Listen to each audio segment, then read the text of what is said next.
हाय. एकदा काय झालं, तिने मला तिचा नेहमीचा प्रश्न विचारला. हाच की, प्रेम म्हणजे काय हे सांगू शकतोस का?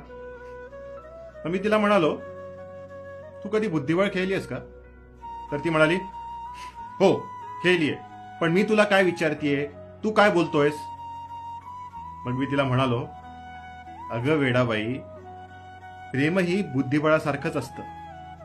त्यात तो आणि ती हे वजीर असतात आणि त्यांचं प्रेम आणि आयुष्य हे राजा असतं. या राजाला संपवायला बरेच डावपेच होत असतात आणि त्या राजाला वाचवणं, त्यांच्या प्रेमाला, त्या आयुष्याला वाचवणं हे त्या दोघांचं काम असतं. प्रेम म्हणजे प्रेम असतं, तुमचं आमचं सेम असतं. प्रेम हे बुद्धिबळासारखंच असतं.